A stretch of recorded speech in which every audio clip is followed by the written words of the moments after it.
बात कर लेते हैं कुछ एशिया कप के हवाले से। जैसा कि प्रोग्राम के शुरू में भी हमने बात की, एशिया कप फाइनल तक रसाई के लिए पाकिस्तान और श्रीलंका के दरमियान इस वक्त डू और डाई सिचुएशन है और मुझे ये सिचुएशन बहुत ही अच्छी लग रही है। कहाँ हम रन रेट के चक्रों यार कहाँ हम रन रेट के चक्रों में पड़े रहते कि इतना जीते, इतने बॉल्स पे जीते, बारिश के चक्रों में पड़े हुए। अब बारिश तो चले, हम कुछ दुआओं से लगता है कुछ हो जाएगा, लेकिन हमें थोड़ा जख्म गहरा लगा है जो इंडिया ने हमें लगाया है। लेकिन कैसी कहना जो बेरहम गेम है ना क्रिकेट, कि एक टीम हमारी बेचारी नंबर 1 टीम आ रही है, नंबर 1 पोजीशन भी हाथ से गई और इमेज भी लड़खड़ा गया। हम फिर परेशान हो गए कि हमारी टीम अभी तैयार नहीं है। खैर, आज बड़ा जबरदस्त मार्का है पाकिस्तान वर्सेस श्रीलंका। श्रीलंका की अच्छी बात इस वक्त उनके लिए ये है कि उनको काफी कॉन्फिडेंस मिला है। The kind of game they did against India, while bowling उनकी बड़ी अच्छी परफॉर्मेंस रही है। बैटिंग में उतना अच्छा परफॉर्म नहीं कर पाए, लेकिन पाकिस्तान के लिए एक सेटबैक ये भी है कि पाकिस्तान के जो सेट बॉलर्स हैं और जो मेन स्ट्रीम हमारे बैटर्स भी हैं उसमें भी कुछ तब्दीली आई है। और बारिश के एज अरमला सेड, अगर इनकी जबान काली नहीं है तो मेरी नहीं होती, 86% चांसेस मौजूद है आज बारिश के। तो इसी हवाले से हमने बात करनी है। और आज हमारे पास हमारे जो गेस्ट हैं, he has a very vast experience in cricket, बड़ा अच्छा तजिया देते हैं जब भी इनको सुनते हैं। ज़ुखरुफ मुमताज़ खान हमारे साथ मौजूद है। Zukhruf, thank you very much, good morning, I hope you are doing well. Match के लिए एक्साइटेड हैं आप? जी अरमला एंड इमरान, बहुत बहुत शुक्रिया, थैंक यू सो मच। जी बिल्कुल, मैच के लिए एक्साइटेड है। जिस तरह पूरा पाकिस्तान है, आपको पता है इस वक्त मैच पे नजरें लगाई हुई है। तो आपको लग रहा है कि रंग में भंग डलेगा बारिश की वजह से कुछ? देखें, बारिश तो जिस तरह से श्रीलंका में इस वक्त सिचुएशन है, वनडे मैचेस जो हैं वो 2-2 दिन के लिए हो रहे हैं, तो बारिश तो प्रेडिक्ट है और बारिश हो भी सकती है। लेकिन अपार्ट फ्रॉम बारिश को साइड पे रखे हमें पूरी तैयारी के साथ उतरना चाहिए, क्योंकि जैसे इमरान ने कहा कि ये डू एंड डाई सिचुएशन है। अगर बारिश होती भी है, कहीं पे डीएल मेथड आता भी है, तो आपने उसको भी जहन में रखना है, उसकी कैलकुलेशंस को भी जहन में रखना है। और चूंकि आपको पता है ये 50 ओवर्स का मैच है, तो डीएल लागू होने के लिए 20 ओवर्स का होना जरूरी है। तो अगर 20 ओवर्स नहीं होते तो फिर ऑब्वियसली डीएल भी लागू नहीं होगा और फिर मैच टाई भी हो सकता है। उसका नुकसान पाकिस्तान को होगा, क्योंकि पाकिस्तान का जो रन रेट मार्जिन है वो इंडिया से हारने के बाद 228 रन से वो फिर काफी कम हो गया। तो हम अगर इस सिचुएशन को मद्देनजर रखें ज़ुखरुफ मुमताज़ खान, तो आप क्या तफवीज़ करें? पाकिस्तान को टॉस जीतकर पहले उसूली तौर पर बैटिंग करनी चाहिए, ज्यादा सेफ हम रहेंगे, क्योंकि बारिश के अगर चांसेस हैं कम हो या ज्यादा हो, बहरहाल बारिश तो होगी। और इस ग्राउंड की हिस्ट्री भी है कि बारिश थोड़े वक्त के लिए बहुत ज्यादा हो जाती है, मसाइल हो सकते हैं। तो क्या स्ट्रेटजी होनी चाहिए? बिल्कुल आप ठीक कह रहे हैं। अगर पाकिस्तान टॉस जीता है तो मेरा ख्याल है पाकिस्तान को पहले बैटिंग ही करनी चाहिए। और बैटिंग करने का ये फायदा हो जाएगा कि एक सेट टोटल दूसरी टीम के सामने होगा, तो फिर आपको थोड़ा स्ट्रेटजी बनाने में आसानी हो सकती है। अब ये बहुत अरसे के बाद ऐसे हुआ है कि पाकिस्तान टीम में 5 तब्दीलियां हुई हैं कोई भी मैच हारने के बाद, लेकिन इसमें कोई परेशानी की बात नहीं है। इसमें 3 तो जो तब्दीलियां हैं वो फोर्स्ड हैं, जिसमें सलमान अली आगा है, नसीम शाह है और हारिस रऊफ हैं, तीनों इंजर्ड हैं। अदरवाइज अगर ये 3 प्लेयर्स ठीक होते तो तीनों प्लेयर्स टीम में शामिल होते। इसके अलावा फहीम अशरफ ड्रॉप हुए हैं, नवाज आ गए हैं और साथ में फखर ड्रॉप हुए हैं और हारिस आ गए हैं। तो बेसिकली ये 2 चेंजेस हैं, तो हमने इतना परेशान नहीं होना, कोई ऐसी पैनिक वाली सिचुएशन नहीं है। मैं थोड़ा सा माजी करीब में अगर आपको ले जाऊं तो मैं बार बार ये बात इसलिए करता हूं कि ताकि अवाम को भी और लोगों को भी थोड़ा हौसला मिले कि ये वही टीम है जिसने हमें एक जीतने का पॉजिटिव इशारा दिया है हर जगह पे। और सिर्फ ऐसे ही नहीं कि हम पहले बैटिंग करके जीते, हम चेस करके भी अभी रीसेंट पास में बहुत मैचेस जीते हैं, जिसमें 2 बड़ी टीमों के अगेंस्ट 300 से ज्यादा रन, तो स्पेशली जो हमने 349 अगेंस्ट ऑस्ट्रेलिया चेस किया था वो भी इस टीम ने चेस किया है। तो यही इस टीम का कॉन्फिडेंस है कि अगर वो टॉस जीत के पहले बॉलिंग भी करते हैं तो बाबर को अपनी टीम पे इतना कॉन्फिडेंस है कि हम चेस कर लेंगे। तो बस थोड़ा सा रिलैक्स रहें। एक बुरा दिन क्रिकेट में ऐसा नहीं होता कि आपके तमाम अच्छे दिन पे बहुत बुरा, एक बहुत बुरा दिन। एक्चुअली समटाइम्स ये होता है कि हम जब इंडिया से हारते हैं ना, या हमें इंडिया इतना बुरे तरीके से हराते हैं, तो फिर वो दिल पे लगती है। ये पाकिस्तानी आवाम का मसला है और ये हम सबका कहीं ना कहीं मसला है। बाकी टीम जिम्बाब्वे से हार के हम नॉर्मल रह लेते हैं, तो फिर इंडिया से हार के क्यों?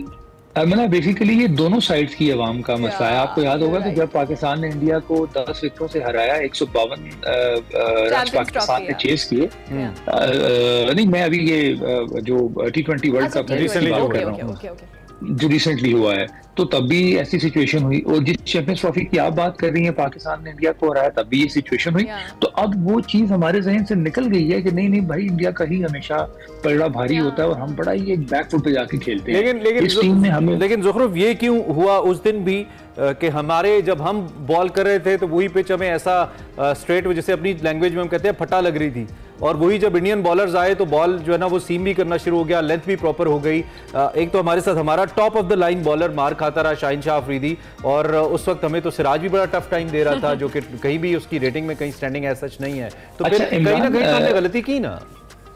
अच्छा देखिए, मैं शाहीन और सिराज दोनों की बात करूं तो ये टॉप 10 ओडीआई रैंकिंग में आईसीसी की शामिल है। और जो अभी आपने बड़ा अच्छा पॉइंट रेज किया, बॉल जितना सीम हो रहा था, स्विंग हो रहा था, अगर आपने बाद में कोई मौका अगर मिला हो वसीम अकरम या बादत खान को सुनने का, तो बादत खान ने स्पेशली ये कहा कि वो खुद भी इतने हैरान थे कि ऐसा बहुत ही रेयर होता है कि सेकंड इनिंग्स में अंडर लाइट बॉल इतना सीम हो रहा हो। ठीक है बॉल इतना सीम हो रहा हो। तो ये आप खुशकिस्मती भी समझ लें, लेकिन आप बुमराह को ये क्रेडिट दें कि वो बहुत अरसे के बाद टीम में वापस आए, लेकिन उन्होंने अपनी लाइन तो मेंटेन रखी, लेकिन जिस लेंथ के साथ बुमराह ने बॉल की, आपने देखा कि पहले वो ओवर द विकेट इमाम को बॉल करते रहे और फिर उसी अंदाज में अराउंड द विकेट आए, उसी लाइन के साथ लेंथ के साथ उन्होंने आउट स्विंग किया।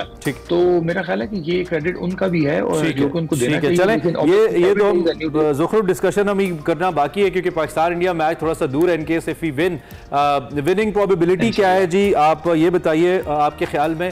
और दूसरा, जो कि इतने शानदार स्पिनर्स इस वक्त श्रीलंका के पास आ चुके हैं, पिछले मैच में तकरीबन सभी विकेट स्पिनर्स नहीं ली, तो आप पाकिस्तान की जो बैट्समैन है, हमें मालूम है कि वो स्पिन को खेलते हुए थोड़े चौकी होते हैं, परेशानी होती है हमें।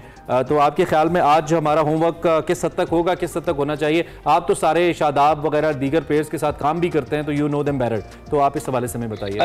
अच्छा इमरान, अगर पिछले 1 सालों में या 2 सालों में आप ओवरऑल भी बॉलर्स का, जो स्पिन बॉलर्स हैं, उनका वनडे में अगर आप परफॉर्मेंस देखें तो वो थोड़ा स्ट्रगल कर रहे हैं, एक्सेप्ट वो बॉलर्स जो श्रीलंका से, श्रीलंकन बॉलर्स के अलावा इवन इसमें राशिद खान भी शामिल हैं, इंडियन बॉलर्स भी शामिल हैं, पाकिस्तानी बॉलर्स भी शामिल हैं, ऑस्ट्रेलिया के भी बॉलर्स शामिल हैं, थोड़ा सा स्ट्रगल कर रहे हैं वनडे में। जहां तक बात रही इन बॉलर्स की, तो इसमें नो डाउट उन्होंने लास्ट मैच में बहुत आउटस्टैंडिंग बॉलिंग की है। इसी तरह अगर हम बात करें तो इंडिया को भी मुश्किल हुई, हालांकि इंडिया पाकिस्तान दोनों ऐसी टीम हैं जो स्पिन बॉलर्स को कंपैरेटिवली बाकी टीम से अच्छा खेल लेती हैं, लेकिन इंडिया को भी प्रॉब्लम हुआ और पाकिस्तान को भी। जैसे मैंने अभी पिछले बात की कि लाइन और लेंथ और ये सब चीजें आपको देखनी पड़ती हैं, और कुछ बॉलर्स में ये क्वालिटी होती है कि वो कंडीशंस को अच्छा और जल्दी जज कर लेते हैं, रीड कर लेते हैं, उसी को यूटिलाइज भी करते हैं। आपने देखा होगा कि पाकिस्तान इंडिया के मैचेस में जब बारिश बहुत ज्यादा हुई तो बहुत ज्यादा पैचेस भी बन गए ग्राउंड में भी। आपने देखा होगा वो जो पहला कैच ड्रॉप हुआ शुभमन गिल का, तो वो जो थर्ड मैन की फील्डर है वो डाइव मारते हुए थोड़े घबराए, क्योंकि उनको पता था कि नीचे घास तो है नहीं, ये सारी मिट्टी है, तो इंजरी का भी बड़ा आपके जहन में चल रहा होता है। तो ये इंजरी फास्ट बॉलर्स के लिए बड़ा नुकसानदेह भी होती है, और माजी में भी हम देख चुके हैं कि बारिश के मौसम में इस तरह की इंजरीज होती रही और हमें नुकसान होता रहा। तो सिर्फ और सिर्फ कॉन्फिडेंस के साथ आपने खेलना है, उनको मेरिट पे खेलना है। जैसे आप मेरिट पे खेलेंगे तो किसी किस्म का प्रॉब्लम होगा नहीं। अब क्योंकि पाकिस्तान का जो कॉम्बिनेशन बन गया है, अब मैं आपसे भी इमरान डिस्कस कर रहा था कल, आपको याद होगा कि हारिस की और फखर जमान पे बात हो रही थी। अब वो बात करना इसलिए थोड़ा सा मेरा ख्याल है कि थोड़ा नेगेटिव हो जाएगा, क्योंकि अब हारिस प्लेइंग 11 का हिस्सा हैं, तो अब वो ही हमारे लिए। लेकिन आपको लगता है कि ये चेंज ठीक नहीं है और फखर पे ट्रस्ट करना चाहिए था, हमें बैक करना चाहिए था, आप ये कह रहे हैं? सर फखर जो है वो बहुत अरसे से नंबर 1 प्लेयर भी रहे, फिर थोड़ा नीचे आए, अभी भी वो रैंकिंग में टॉप 10 पे हैं, 45+ उनकी एवरेज है, बड़े मैच का बड़ा प्लेयर है, फिर उसका इतना एक्सपीरियंस है। और फखर जमान के बारे में शायद लोग ये भूल गए हैं कि he is one of the best in this playing 11, जो कि स्पिनर्स को बहुत अच्छा खेलता है, और माजी में ये रिकॉर्ड भी है फखर जमान का। बट चले, अब वो प्लेइंग 11 में हो गया, ठीक है, तो सिर्फ टाइम हमारा करने की जरूरत नहीं, टाइम हमारा खत्म हो गया। एंड बिल्कुल एंड पे कितने % पाकिस्तान के चांसेस देख रहे हैं आउट ऑफ 100 आज के मैच के लिए, विनिंग प्रोबेबिलिटी?